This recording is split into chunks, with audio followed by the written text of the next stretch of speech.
All right, so welcome back to the study hall, August 20th edition. We're going to be doing some critical reasoning. We're going to be doing something that we may have hinted at it obliquely or so in different sessions before, but it's never been the topic of the session before, which is we're going to talk about reading the words in an order that is not just top to bottom, but that reflects real life reasoning a lot more. Because, one thing that I hope that you get from these sessions is that most of these critical reasoning problems are very much easily tractable real life situations, which are they're real life situations. They're not, incredibly arcane, difficult things to consider. And so really the hard part is just getting past the weirdness of the formal text and the weirdness of the order in which the words are presented. I mean, the weirdest thing about these, we'll talk about this more when there's a problem in front of your face, but the strangest thing about these is the fact that you are presented with all the evidence before you even have any idea what the argument is about. Right? That's just very, very weird. It's not how the world works, really. So we're going to talk about how to cope with that in a sec here. So, but for the meantime, I got to show you I do have to show you the admin screens real quick, so let's do that. The bookkeeping stuff, so to speak. So here's those. When we give you multiple choice questions, you should see underneath your name, you're going to see these polling tools. You're going to see the letters A, B, C, D, E corresponding to answer choices. Please use these for multiple choice questions. Please do not answer multiple choice questions in the chat box. Because there are lots of people here, if we have a lot of people putting letters in a chat box, it will get very chaotic very quickly. So these, I'm going to wait a decent chunk of time for everyone to answer the questions, because that's how the test works. You can't not answer the questions on the test. I mean, after a certain amount of time, we'll move on, because, if you don't answer the problem, I guess that might just mean you're not here. But you should really try to answer all the questions all the time, because that's how the test works. Also, only click your answer once, because if you click it more than once, you'll erase it. If you want to change your answer, click the new answer just once. Incidentally, on critical reasoning in particular, you should be wary of changing answers at all, by the way, because most of the time first guesses tend to be better than subsequent guesses, just because people overthink these.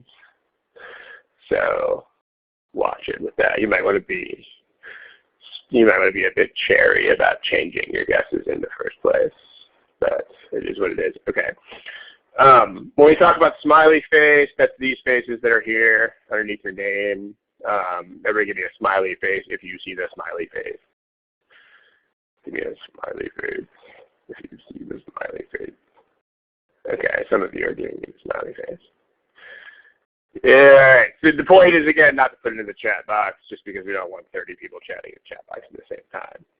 Chaos would ensue.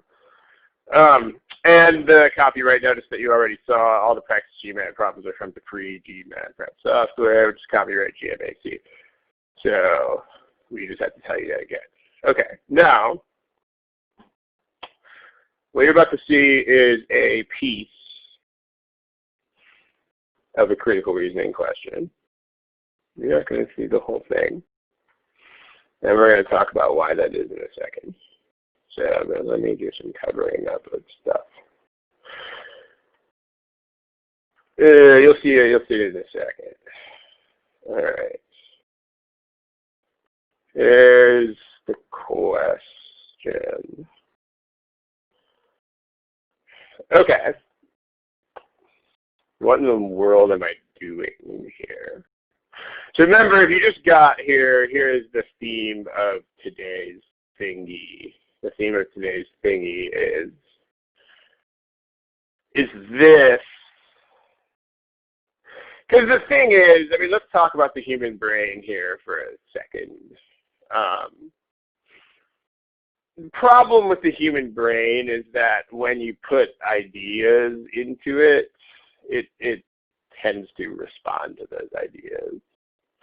And in particular, it tends to have a hard time thinking outside the box of the ideas that have been presented to it.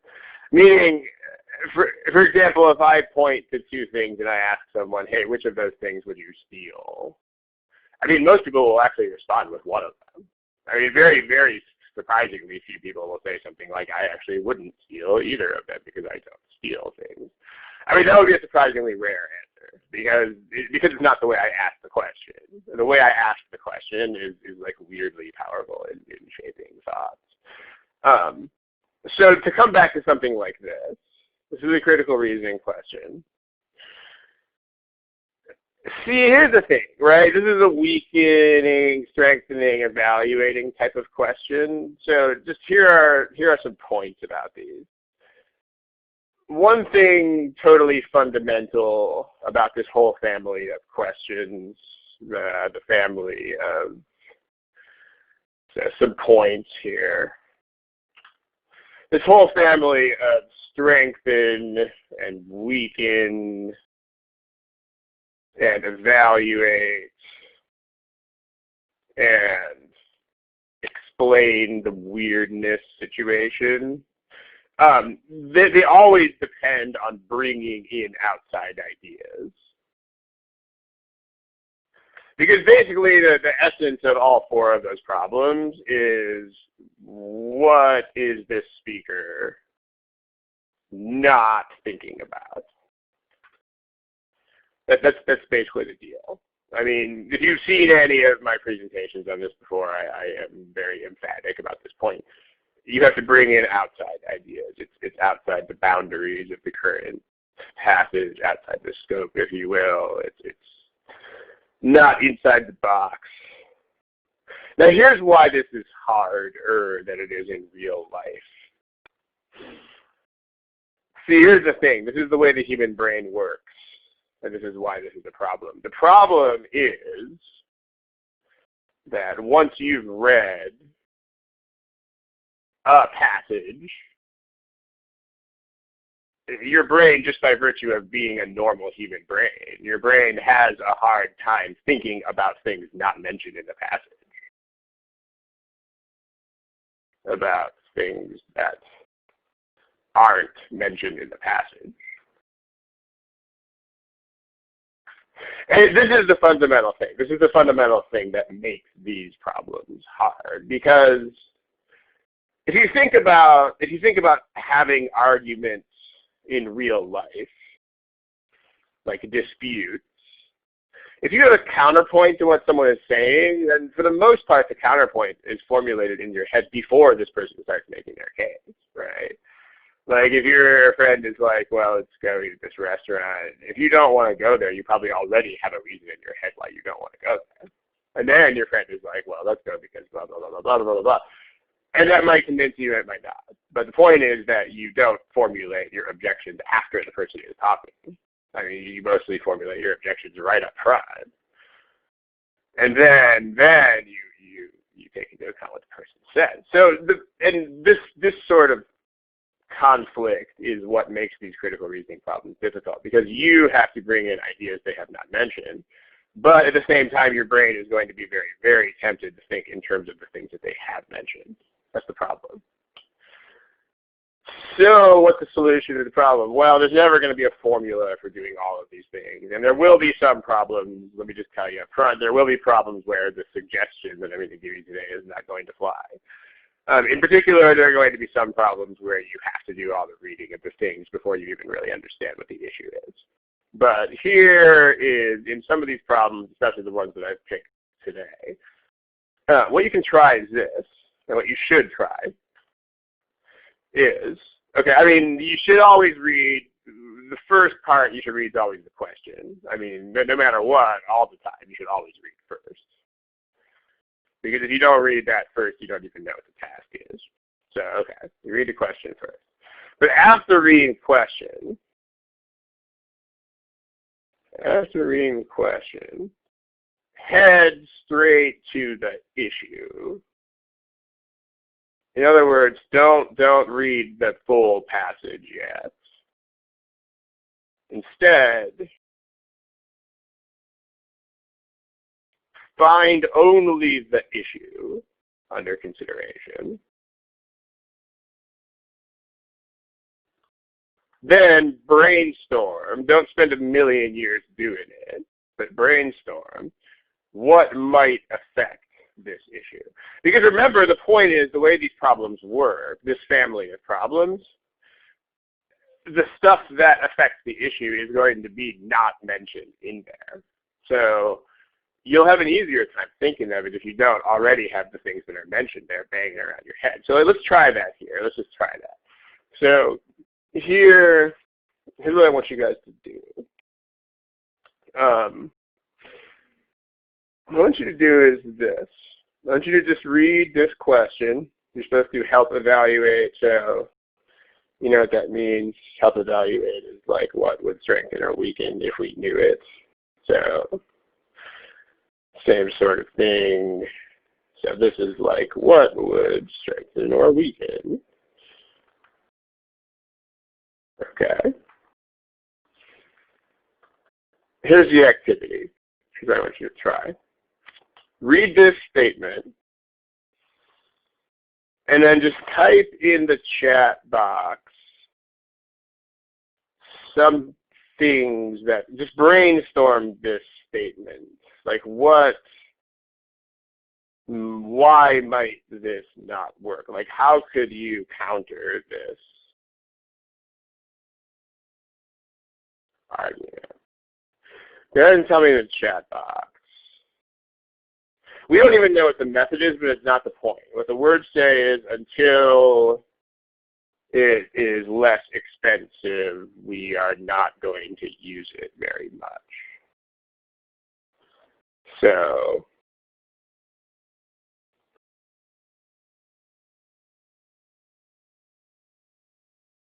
in other words, what the issue is, what is COGS, if that stands for something, I am not aware of it.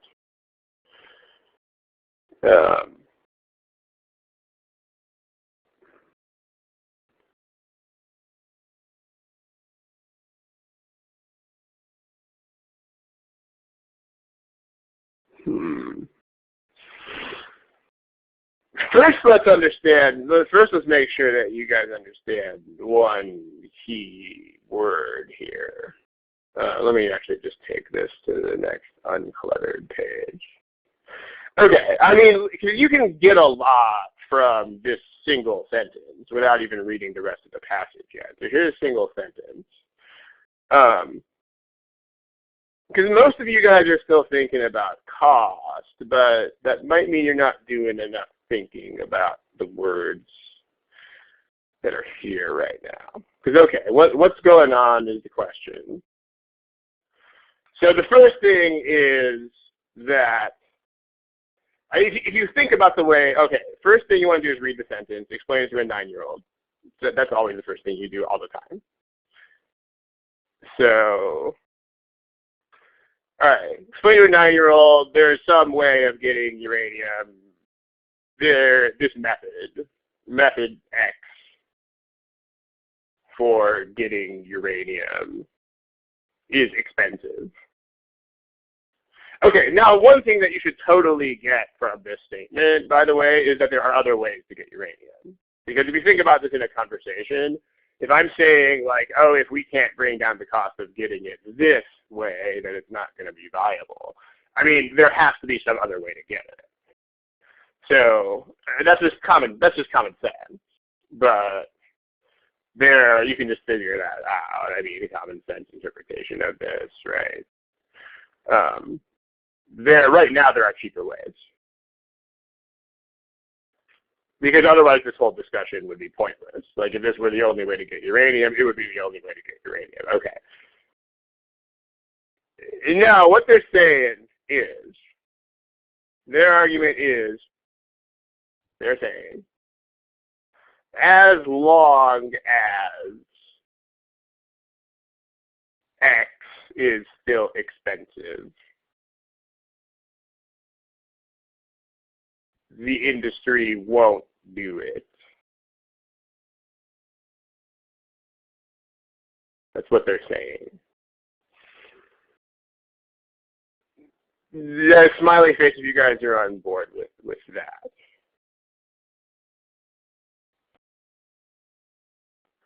So notice, what's the significance of this?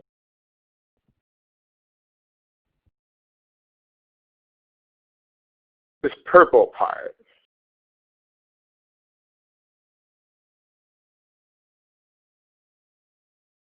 Okay, now you guys are starting to give me better things. But if I say until the price goes down, blah, blah, blah, blah, blah,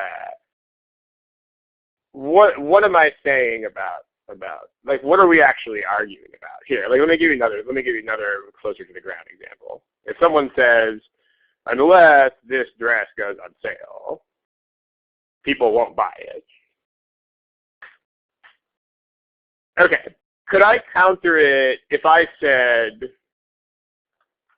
the dress is going to go on sale next month? Is that a counter?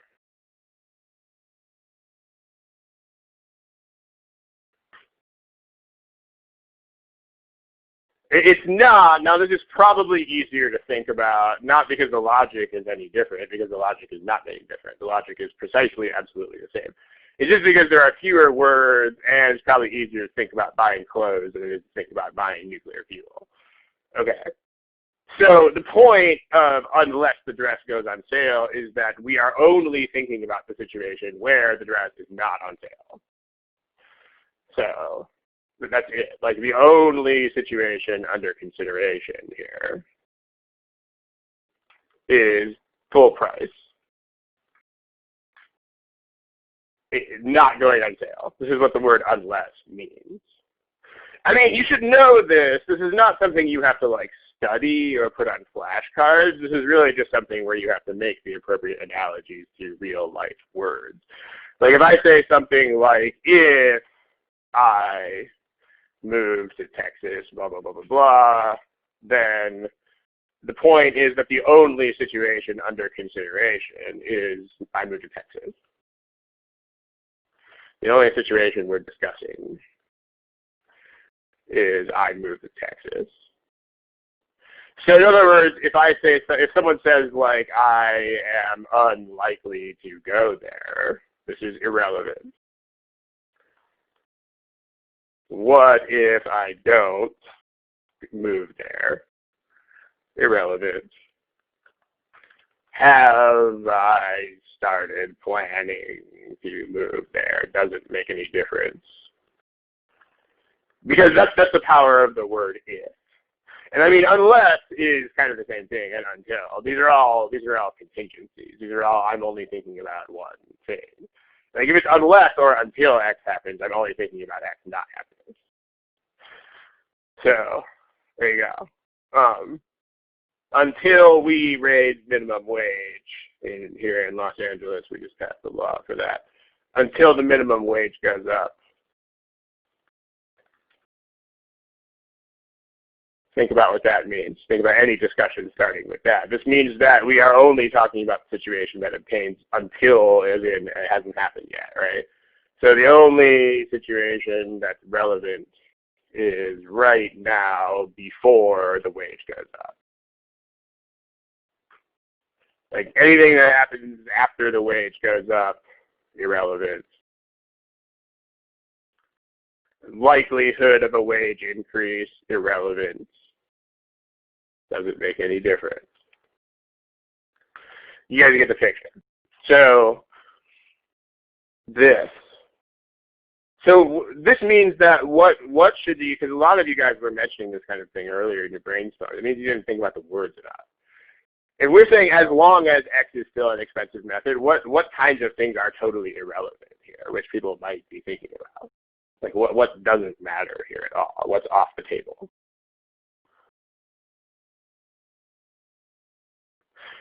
yeah, the cost issue is totally off the table. At least the cost of X is off the table. The cost of other things may not be, but notice that we are only talking about the situation where the cost of X sits right where it is now. So, yes, this is the only situation we're thinking about is X at its current, which is a high price. This is it. This is the only thing that we are thinking about. So any changes in the price of X, we don't care.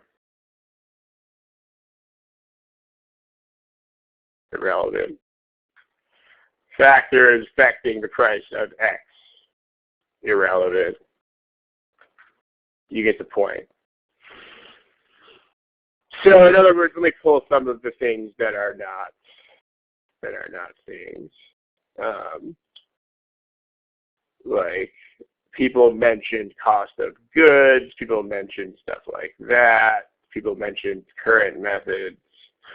So, and the current methods, remember you got to use your common sense when you read this. Like people are not going to make stupid arguments. So if I say something like, as long as this method stays expensive, we're not going to use it, this means that you don't really need to think about this. A couple people wrote something equivalent to this. Because again, these things have to be reasonable conversations. They have to not be conversations that are completely misguided or silly or trivial or whatever. Like for instance, from this statement, if it's unlikely to be viable solely because it is expensive, then you know that there are ways that are less expensive because otherwise we wouldn't be talking about it. That's basically the idea. And so therefore what that means is that this situation does not obtain. I mean, it cannot be true because it would mean this whole conversation was just, needless nonsense. However, if you are thinking about the cost of other methods, you might want to think about whether they go up. Let's see if anybody read that. When will... So yeah, see also another thing like this. The board is getting cluttered. Someone wrote this. This is pretty much exactly what is ruled out by this as long as X is still expensive part. Meaning this is hypothesizing that X will get less expensive. That's exactly what we don't want to talk about here. It's kind of like if I move to Texas, this is like saying, what if you don't move to Texas? Or until the minimum wage increases, this is like talking about if the minimum wage does increase. These are precisely the situations that we do not want to discuss here. So, no, don't do it.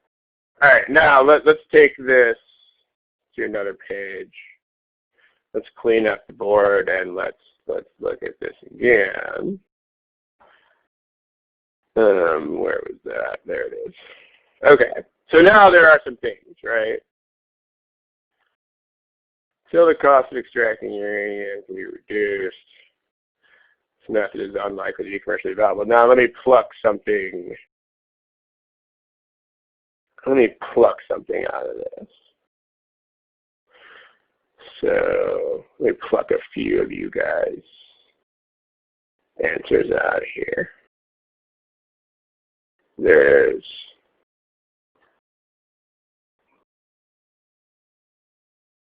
okay. Let me pull two of them out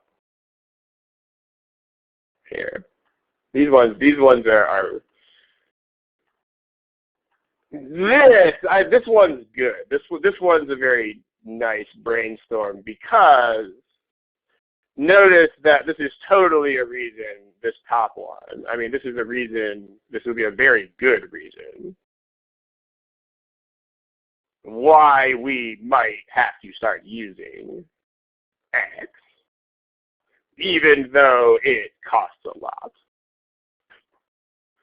And notice that it is a completely new idea, which is also attractive because the way they write these problems is the correct answers are completely new ideas. This is the kind of thing that you want to brainstorm. This is what you want to do. This one may be depending on where you wrote be, if you actually meant to write become, then this would also be a good brainstorm. I mean, you know right now that it's not the only option, because if it were the only option right now, then this whole discussion would be pointless. So, and the discussion is not pointless. So, but yeah, right, this is, even though we're pegging the price of this method X, this is like one of the other things, right? This is kind of, these are very related brainstorms. In other words, what you should come up with when you think about this issue, I mean, you should basically be thinking, okay, well, I'm not thinking about any changes in X. So I need to think about what might happen to the other methods. Aha. To make X start looking more attractive even though X has not changed. There you go. This is basically what you need to be thinking in some way, shape, or form, or another. And notice that you can totally come up with this without even reading the passage. You can do it. You can totally do it. So, and my point is, if they don't mention this in the passage, then it is much easier to think about this now than it is to think about this after you have read the passage. And that's why the exercise of today is suggested, right? This is much easier to think about. It's easier to think of this if you have not yet read the passage, because the passage tends to shape your thoughts, and that's not such a great thing here. So now here is the problem with answer choices. Remember, here's what you came up with.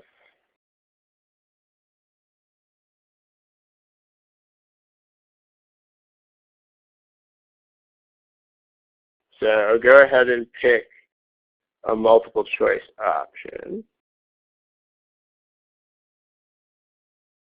Here's where the multiple choice answers are located.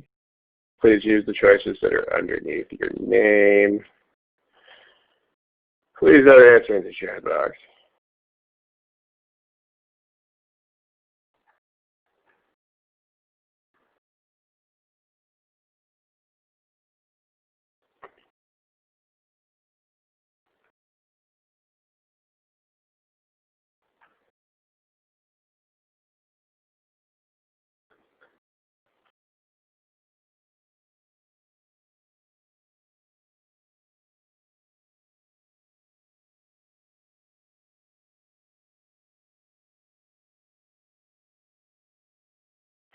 Multiple choice answers, guys, they're here. They don't answer in the chat box. When I write, please don't answer it. Guys, don't answer in the chat box. Follow the directions. This is not a joke, Ben. This is not a joke. Shagufta, this is not a joke.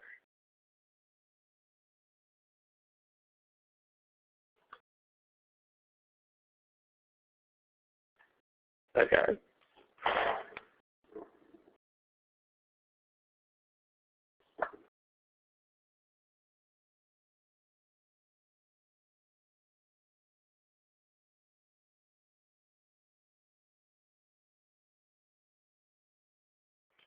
All right, let's pick a thing.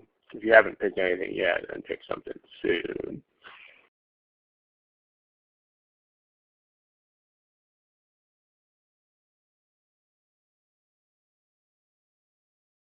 Okay, so basically, remember what you need. You need something that's going to compromise the other methods, because we are only considering the situation in which the seawater thing remains prohibitively expensive. So I mean, we did have 2 people pick choice C here. If you pick choice C, I hope that you just arrived at, like you just logged in, because we just spent about 10 minutes talking about why C is specifically ruled out here. I mean, remember, if you did just get here, this word restricts the discussion. We are only talking about the situation that obtains while the price is still high. So anything that has to do with the price actually decreasing is irrelevant, because that's the word until. That's what the word until means. Same thing, until the minimum wage goes up, blah, blah, blah, blah, blah. That means we're only talking about when it's still low. So that's what that means. We're only thinking about the situation that obtains while this method is still expensive. So this is specifically there to rule out things like C. Don't do it. Don't take it. Specifically made irrelevant. Okay, but if you have this in mind, if you have this, it needs to be something that is going to compromise the other methods of getting uranium that are not method X. So if you think about that, this is a prediction. Look for it. Basically, don't bend your thoughts to meet the answer choices. Just see whether the answer choices meet your thoughts. So this is the non-C water. This is the other methods. So if that is running out, then that's totally a thing. That's going to make the seawater method look good. Even if it's expensive, it's going to be the only way to do it after a while. Because if you use up stuff on land, then guess what you got to do, right? So this is the answer that we want. It's the correct answer to the problem. The only other answer that people picked here is D. I mean, notice D doesn't matter because D doesn't compromise the other methods. Because the cost is what it is, right? Like, I mean, if you pick D, then your thought process in your head might be something like,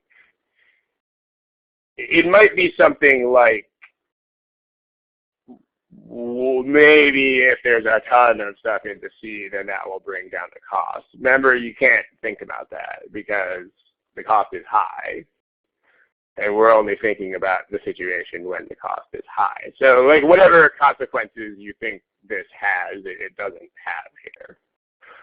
So, I mean, the amount of stuff that there is, this would only matter if it affected cost, which clearly it doesn't.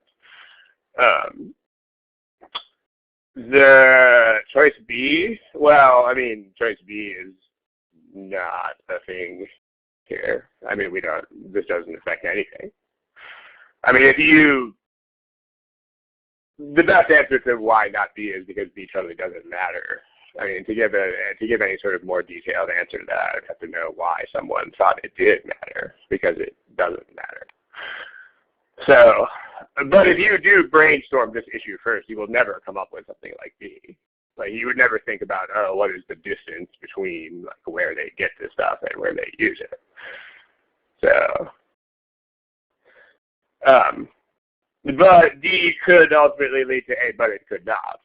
I mean, you're just kind of making that up at random.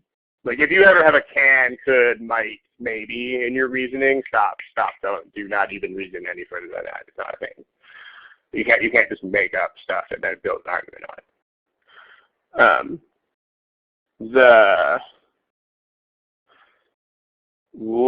it. Crystal, if you run out of something on land, then you would have to get it out of the ocean, because the Earth is land and ocean. So if it runs out, then if this is expensive, it will just be, well, we're screwed, now we have to do it.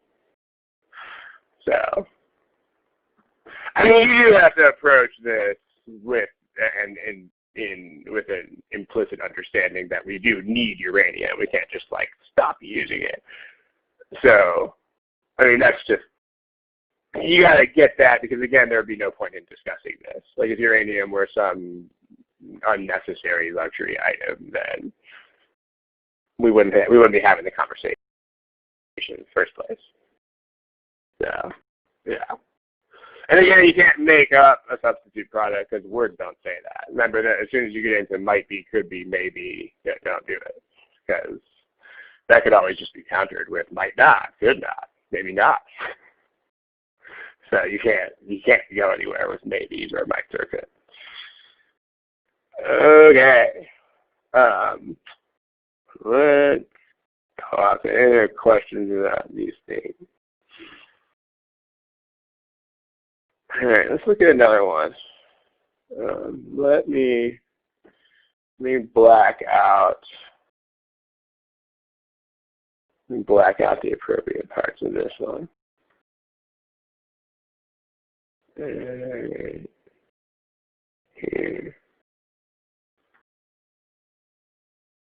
Okay. There you go. Think about, again, just brainstorm what might affect this issue, and then in the chat,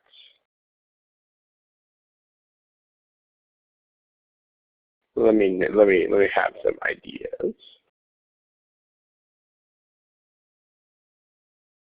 What might affect this plan?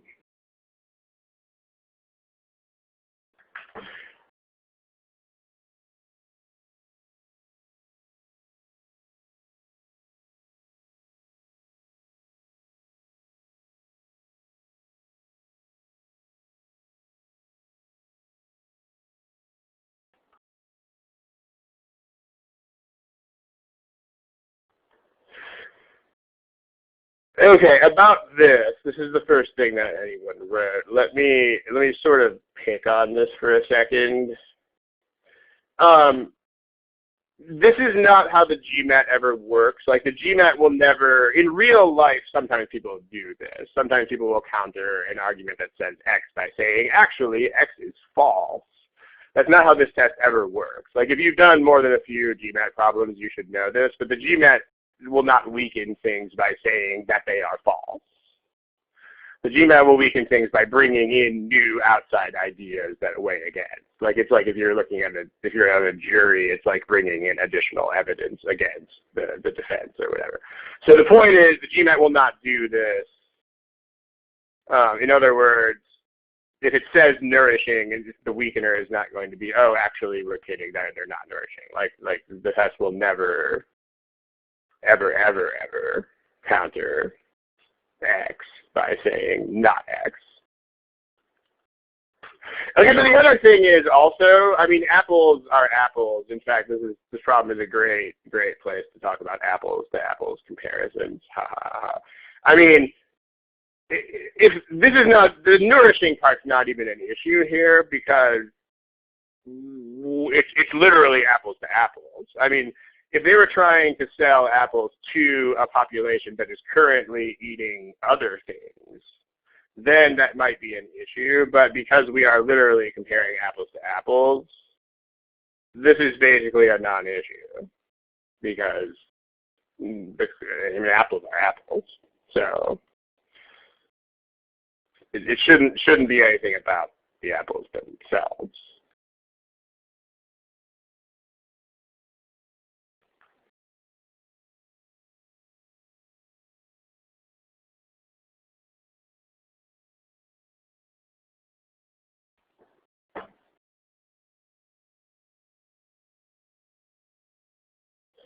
All right.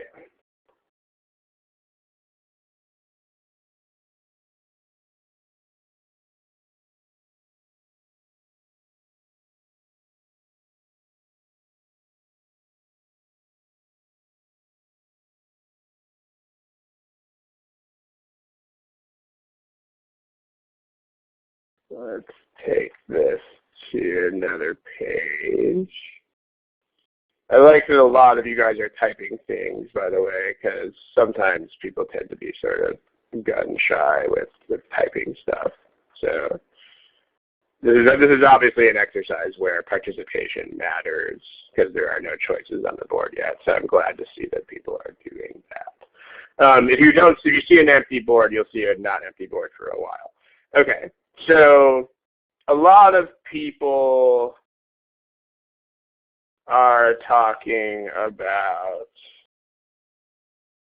this sort of thing. Basically, are there any non-cost reasons? That could be a thing. So,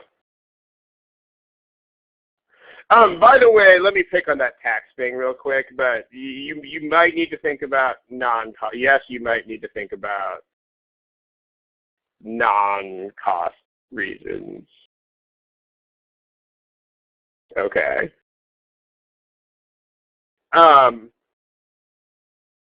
This is not a thing though. Like when they're not going to trick you.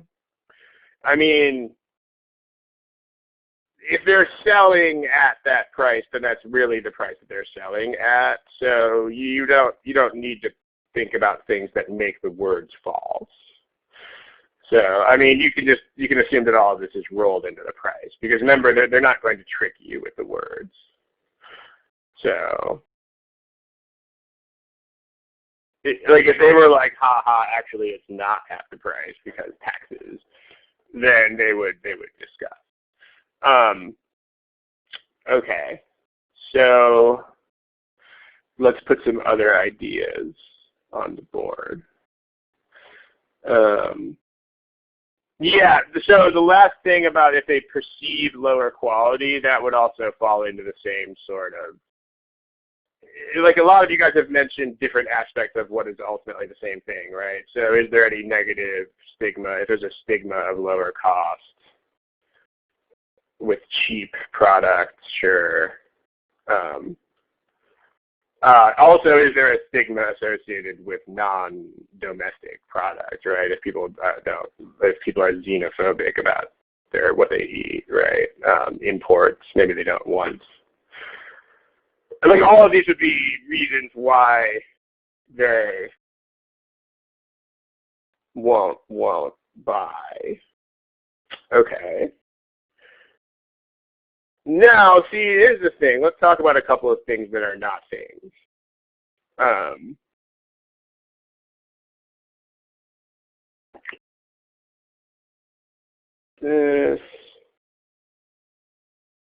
So you don't need to think about this stuff.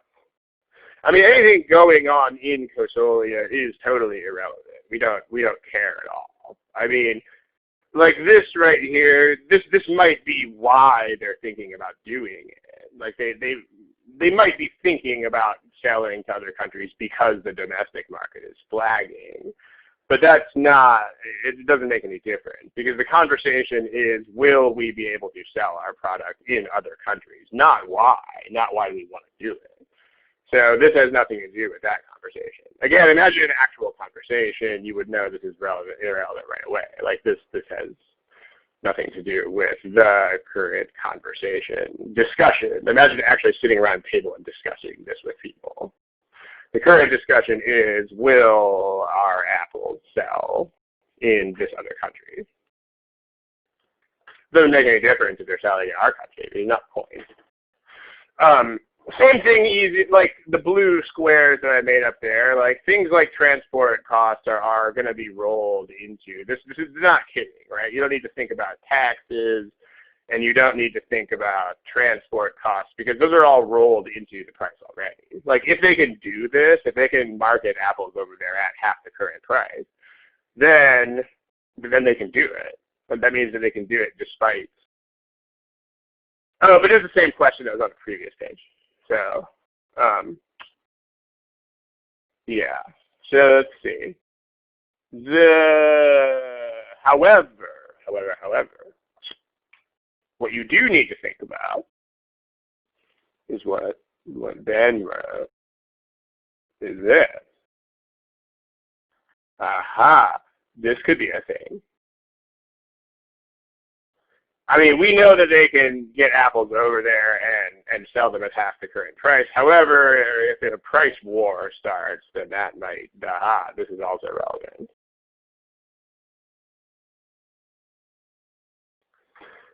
Okay, and basically these are going to be the only two kinds of things that could affect this. Like you are either going to have non-cost reasons or you're going to have cost reasons. And the cost reason can't be the cost of the import apples because we know they can do that. So notice this is a complete universe of possibilities. Like when you brainstorm this, you can actually be confident that there are no other possible ways to do this, right? There are only two ways in the world that could affect this plan, which are number one, cost. And since we know the cost of the imported apples is going to be low, the only cost factor that matters is if the domestic market in this country of Earthland can price match, if they can lower the price accordingly. And then everything else is kind of lumped together into non-cost issues, which means that for some reason, for any reason at all, people in Earthland don't want to buy the imports even though they are cheaper.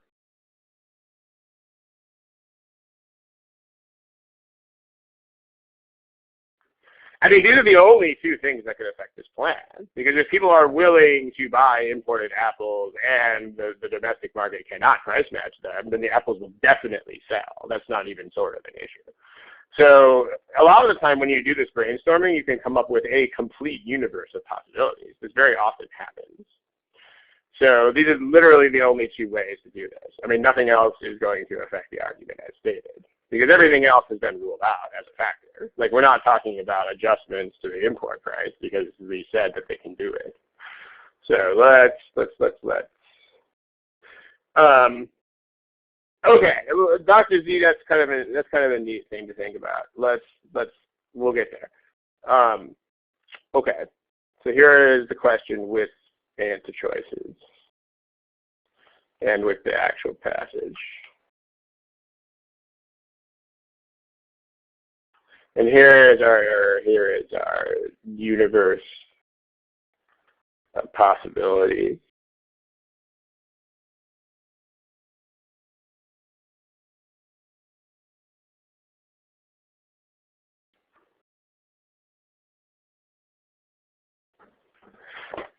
Okay.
Okay, so you guys pretty much have things.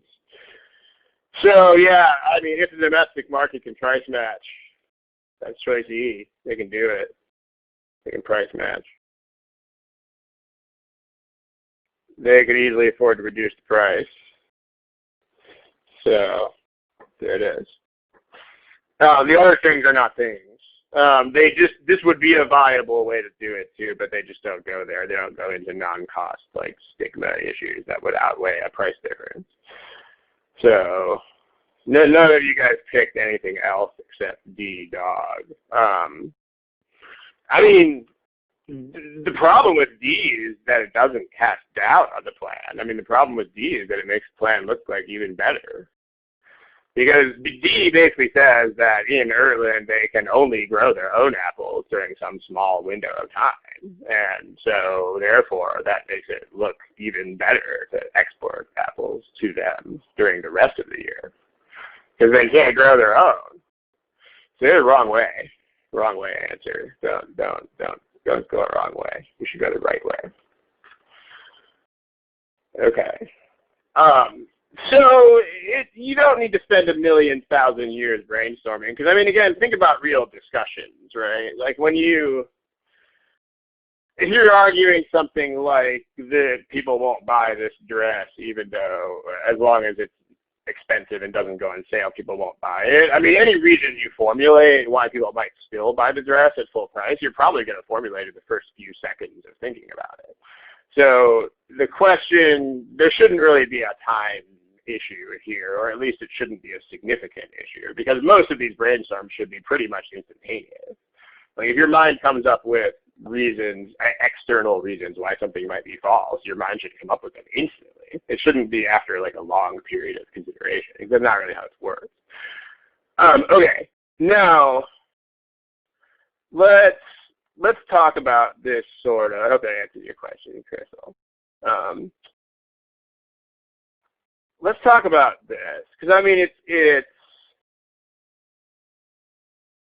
all right, if it does take, and I mean, if it takes a long time to think of cost issues, then you can get take-home points about that. Like you can, for example, this is a mathematical argument about cost X outweighing cost Y.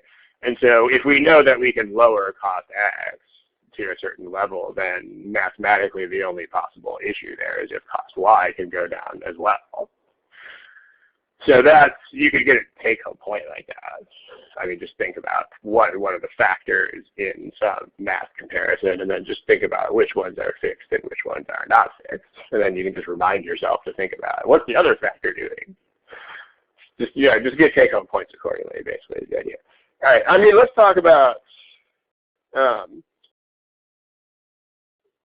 yeah, I mean, right, if you brainstorm stuff, then reading the options should take way less time. Because, like, if you know this, if you know that this is the only way you can do it, then, like, no, this goes the wrong way. And, oh, hey, there it is, right? It should take way less time to read through the choices if you have. I mean, if you know that these are the only two ways to do this, then, honestly, as soon as you get to the first, like, 4 words, you can already cross this off.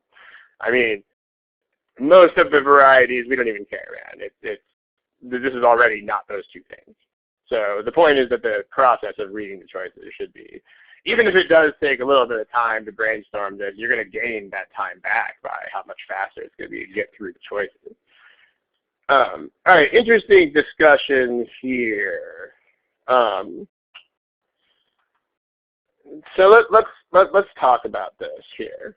Because there is one kind of generalization that you can make, but let me give you some here.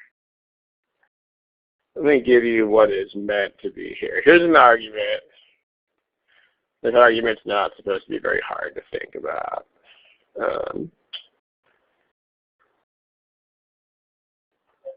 What are some ways that you can weaken that argument? In the chat box, give me a couple ways.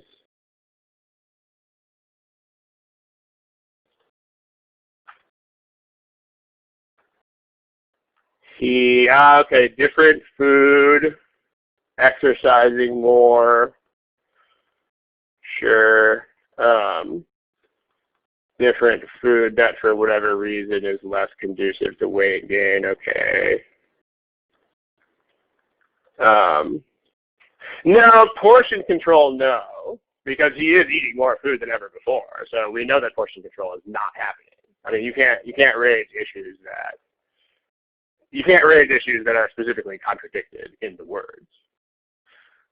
I mean, pooping more is not a realistic concern because, you know, what goes in has to come out. So whatever you eat, you're going to poop out. Oh, okay. Could have developed yeah, right. Developed a disease that affect weight gain or hinders it. Okay. Or even started a medicine that accelerates metabolism. Also, make sure that you know what couple things about these. So this is not a thing because, I mean, I don't know exactly what you mean by this, but this could mean one of two things. This could mean that he has already been eating the increased amount of food, but that's false because he just started increasing his food intake. So therefore, this is a false statement. Alternatively, it could mean that the extra food just doesn't affect him at all. But that's not realistic. I mean, if you add food, it's going to do something. So, like, same thing with this. This is also not terribly realistic. So, you don't need to consider unrealistic things. I mean, like this, if you're thinking along these lines, then, I mean, a metabolism could suddenly change by introducing a drug or a disease.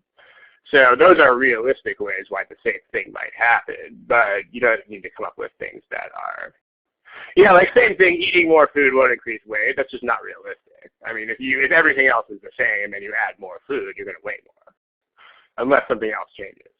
So surgery could be, well, probably not. If you know how those surgeries work, then they work by preventing you from eating more food. If you're talking about like gastric band or, laparoscopic surgeries or something like that, those generally work by preventing this because they make your stomach literally smaller. So actually, if this is happening, then the surgery would be irrelevant. So. Okay, but now, all right, so notice how you did that. Just, we're going to generalize this in a sec. How would you strengthen this argument?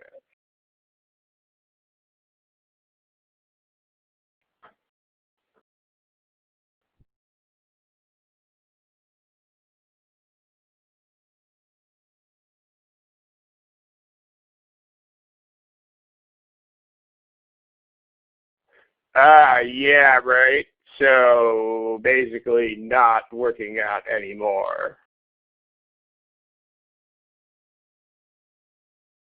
Or even working out less. Sure. Same food, or even fattier food.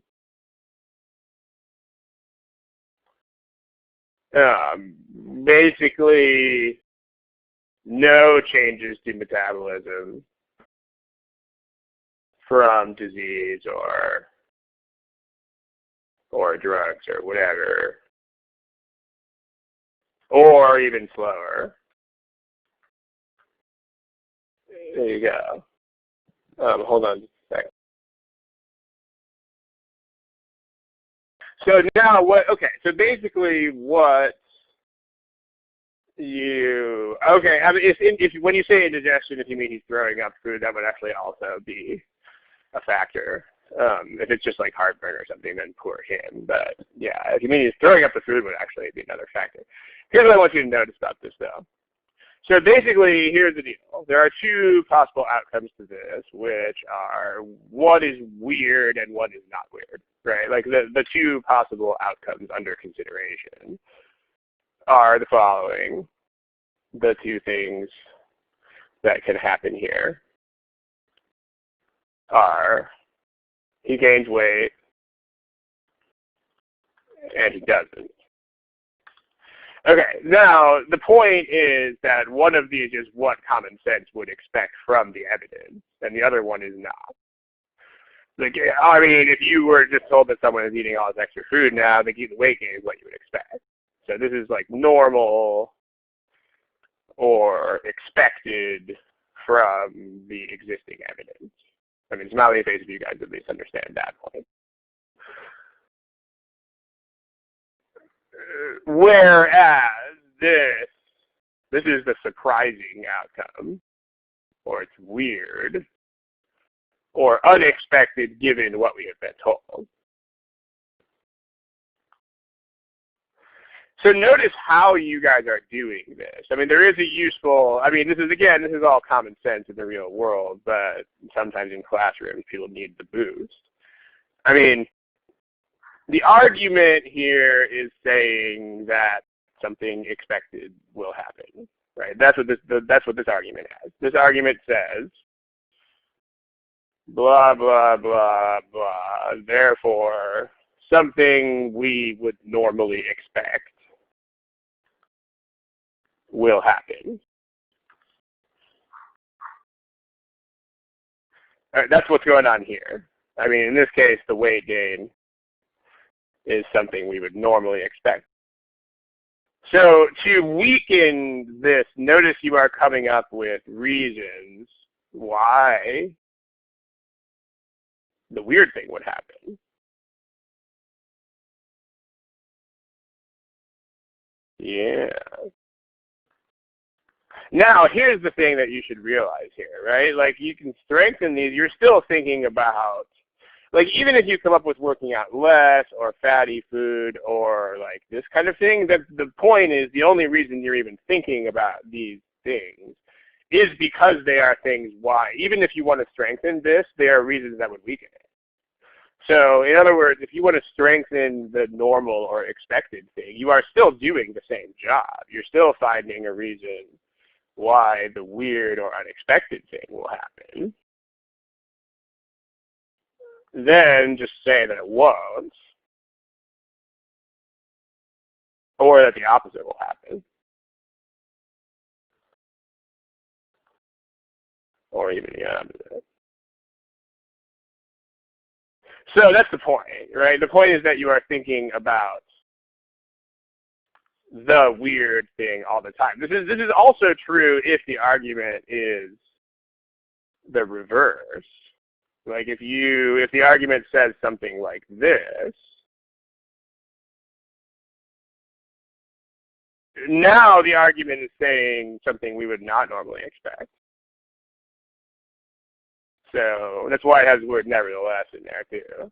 So in this case, the argument is blah, blah, blah, blah, blah, therefore, but even though, but still, weird thing will happen. See, now if you want to strengthen that, then you would do that by finding the same things that would weaken the thing that's up there, right? Like if you wanted to strengthen, like copy and paste is being stupid. If you wanted to strengthen this, you would just take the same things that weaken the argument upstairs, and you would raise them. You'd raise them as issues. Yeah, or if you wanted to weaken this argument, then you would just raise the same issues that used to strengthen it. So the point here, and I mean, I think this is kind of where that original question is headed. The point here is that you should basically always be brainstorming reasons why the outcome will not be as expected. I mean, and it actually, what might be ironic about this is that it doesn't even matter whether your job is to strengthen or weaken. I mean, you need to think about that at the end to make sure that you're not going the wrong way. But regardless of which job is your job, notice that in all four of these cases, you are doing exactly the same job, which is this job that I'm going to highlight in yellow. Like you are always finding reasons why the weird or other unexpected side will occur. Which, common sense, you know, if you think about it, that makes sense because you don't really need to collect more evidence for something that you already expect to happen. Like you only need to think about what might go wrong. Like if you look at a math program and it says this trip will take 6 hours, you don't need to find additional reasons why it will take 6 hours. That's not how life works. I mean, you just need to think about why might it take longer than that. And then if none of those things happen, then it will take 6 hours. So that's the point. So whenever you read these arguments, you should be brainstorming why they will not, or why the weird thing will happen. So in the case of Apple prices, I mean, in this case, the weird outcome would be if the apples don't sell. The normal outcome is that they will because they're cheaper. So this boils down to why might they not sell, and you don't really need to think about why might they sell. So I mean, whatever the question asks you to do, it's the same task. I mean, anything at all about this. If they say what strengthens the plan, then you would basically just be saying that these things don't happen or can't, or that there are no non-cause issues. You're still thinking about the same thing, though. Same thing, I think it will take 6 hours. I think it won't take 6 hours. Either way, we're thinking about things that would delay us. I mean, one person's going to say those will happen, one person's going to say they won't, but the point is they're still brainstorming the same thing. So, I mean, you might, in real life, sometimes you get a situation where both outcomes are equally plausible and there's not a weird side. But in general, the GMAT doesn't roll like that, because the GMAT generally gives you a bunch of evidence that would make you think this will turn out one way, and then, but, oh, well, maybe not, right? The evidence will not be, like, equally split, because there's not enough room to do that. They don't have enough room to give you a bunch of evidence that would make you think two opposing things equally not. So, all right, let's try another one. This time I'm just going to show you the whole problem, but not the choices yet.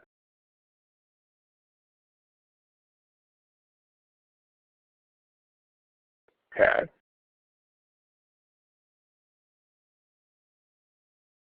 There you go. So what I want you to do is brainstorm. You don't need to chat it this time, but just get an idea in your head of what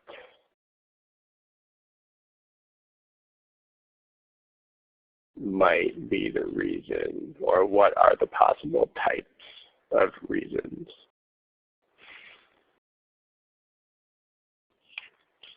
Because, I mean, this is a math argument, so especially in math arguments,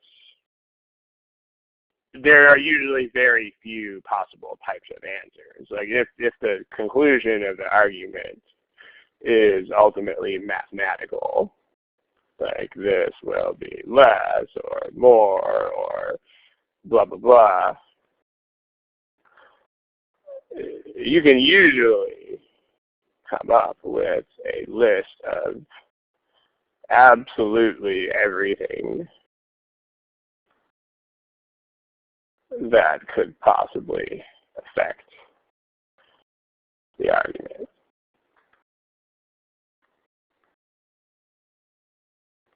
And this is indeed a mathematical argument.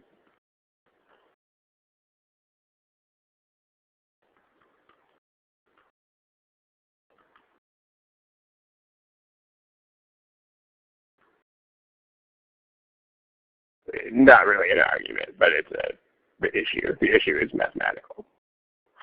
Okay, so think about why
Okay, here are your choices. You don't need to check these guys. Alright.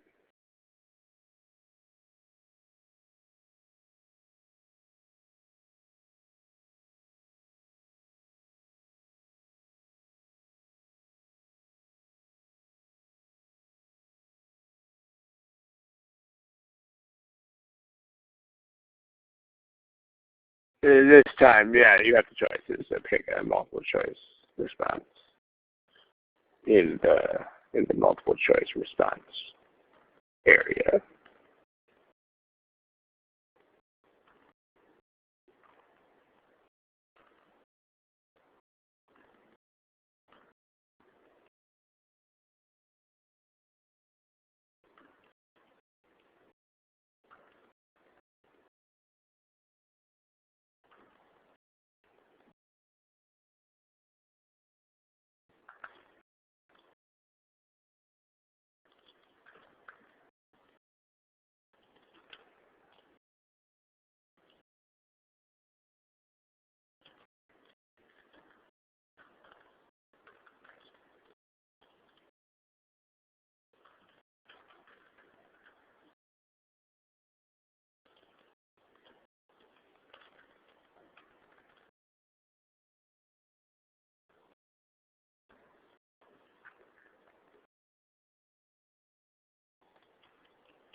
Okay. Should pick a thing pretty soon. Been brainstorming this for a while, so.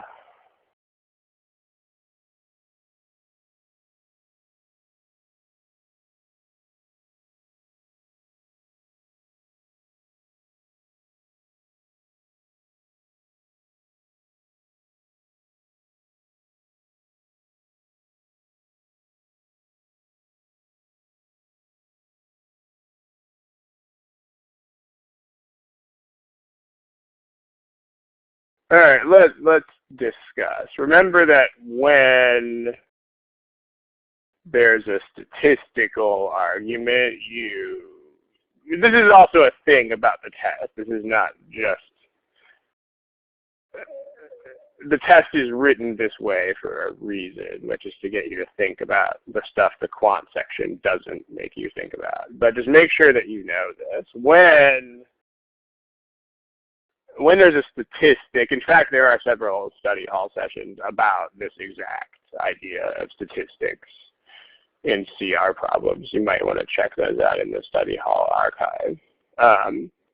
The point is the statistic matters. And so the issue in the correct answer will, not just might, will be something that affects this particular statistic,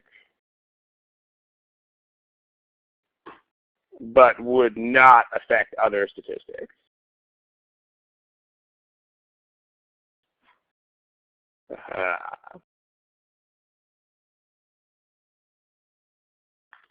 So for example, if you're thinking about, like, you have to notice that this is about percentages. So basically what I'm telling you in fewer words is that you need to think about percentages. If you're not thinking about percentages, you're not going to get this problem right, period, end of story.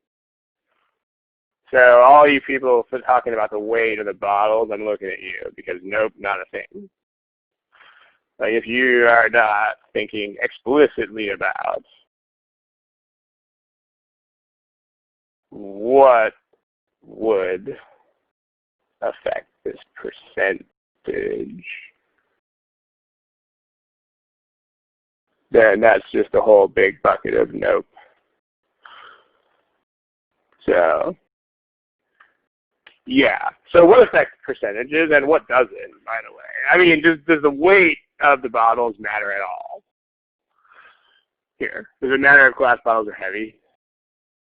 Doesn't make a darn bit of difference because percentage. I mean, the whole point of percentages, by the way, is to make that not matter. That's the whole point. That's why percentages are things. That's why we even invented them.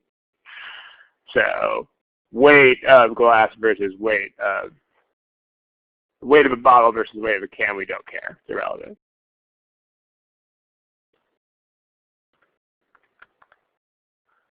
Because percentages are relative to these things. I mean, that's the point. The use of percentages makes these things irrelevant.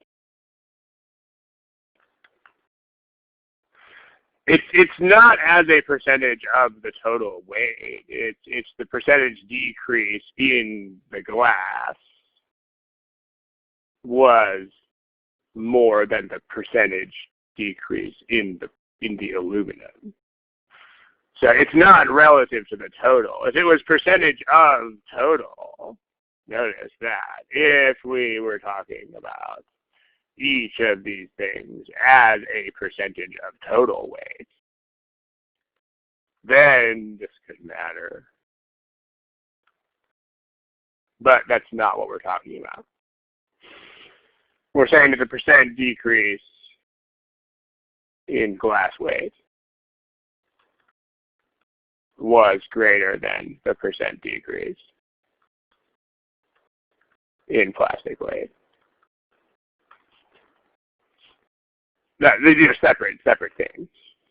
So, yeah. That's why it doesn't make any difference. Decreasing percentage of, I mean, I wouldn't call it a distraction because it's not really a distraction. It's kind of the whole point of the problem is to get you to think about what percentages measure and what they don't. So, like if I say, let's say you have a town, right? Let's say that the town has, let's say the town currently has 1 million Christians, and let's say the town currently has 1,000 Muslims.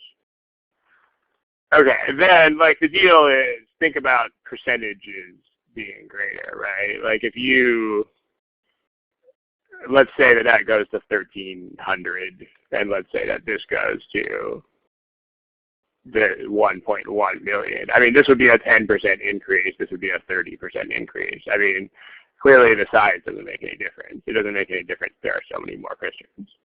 So if you were talking about because you are not talking about the contribution of each of these to the overall population of the city. I mean, if you were, then this would obviously be a much bigger chunk of that, but that's not what we're talking about. We're talking about this. So that's kind of like that. I mean, you shouldn't have to plug numbers to see that, but if you do have to plug numbers once in order to develop the intuition, then do it. But this is the goal. The goal is the goal that you should have when you study these things is to develop an intuition that does not require plugging numbers.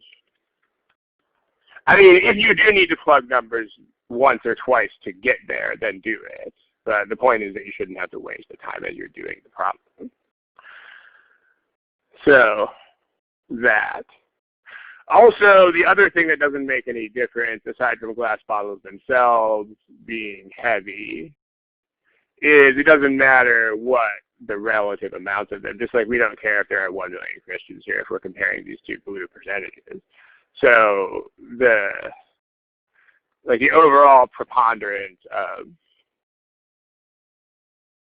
is preponderance just meaning which one is there more of glass versus aluminium if you're not from the United States. That's also irrelevant for the same reason that we don't care about 1 million versus 1,000. That doesn't make any difference. So make sure you know that. So not A. A doesn't make any difference because percentages, notice, no distraction. I mean, calling A a distraction is to call A a distraction is to misunderstand the purpose of giving you these problems. I mean, the whole point of this problem is to realize that this is not a thing.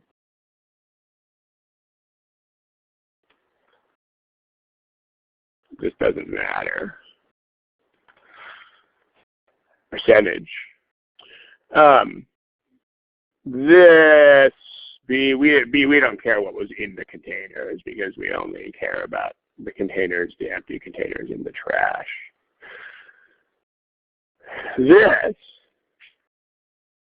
is a reason why percentage-wise, this would totally explain it. Again, you gotta interpret words like many and few in the ways that make sense with common sense. They're not going to deceive you with these words. So I think I also talked about this in a few of these other study hall sessions. But the meaning of these words is not always the same. It's going to depend on what the passage is about. But when you see these kinds of words that are qualitative but that represent some sort of math thingy, then the point is they're not going to trick you. So the point is that you should read these words in a way that agrees with common sense and that makes them significant. I mean, it is relevant to the problem. So like, for example, if you say something, like let's say that you're trying to decide whether to buy thing A or thing B, and it's a cost decision. Like let's say that you, thing A is significantly more expensive than thing B. However, thing B requires regular maintenance at some expense.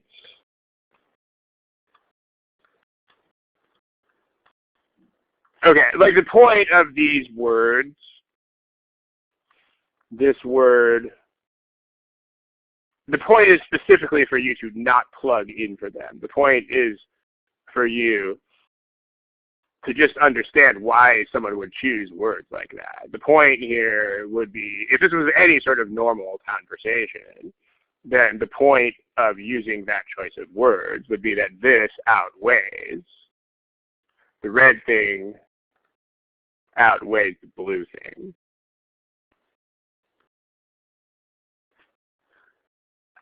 Just because it does. I mean, if that were not true, then this would be tricky, and the GMAT is never, ever, ever, ever tricky. I mean, the GMAT uses words in the way that normal people use words in conversation. So just keep that in mind. Like if I flipped this around and made it say, let's say that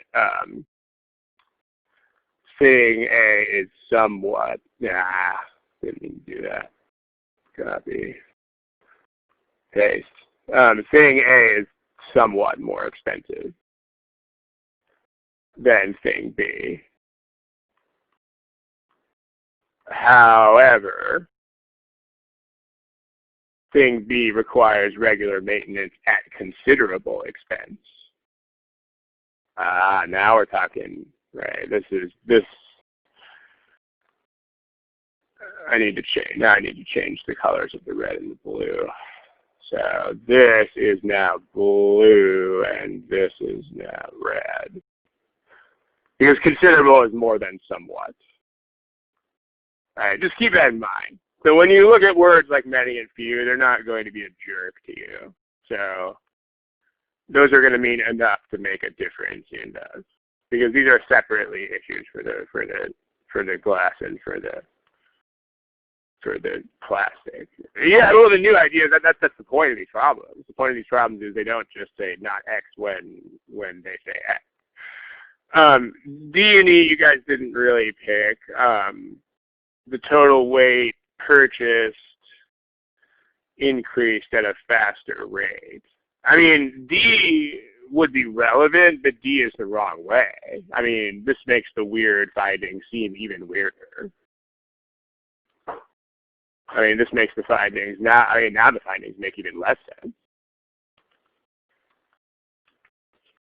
Because remember, the findings are that the decline in glass was bigger. So if people were starting to buy more and more and more glass, that doesn't explain this. That actually makes us even less. That makes us even less inclined to think this makes sense. And then nobody picked E because E is pretty, I guess it's pretty clear that E is irrelevant. But the point is, I mean, they always weaken things by picking new ideas. But in this problem, you don't even need to really go there because you just have to understand what percentages are. I mean, you don't need the new idea thing to rule out A. I mean, ruling out A is actually just the most fundamental understanding of what a percentage is and what it is not. So, I mean, in other problems, you can do that. Like if it's, you know, if I say cost of something won't go down, you're not looking for the cost will go down. But here, that's not even the issue. The issue is what a percentage is measured and when they do it, where they not measure. Okay. That's it. We're over time here, so let's kill it. I got some more of these on the board. So the next study hall is not in 2 weeks; it's in 3 weeks. Something I want to say it's the 10th of September. So 3 weeks, not 2. The time I don't think has been set yet. I'm not going to be in the U.S. and I don't know when I'm going to be awake and asleep. So we'll just look on the Thursday with Ron webpage for the time. It'll be announced on there eventually at some point. Okay, let's kill the recording. Good night, guys.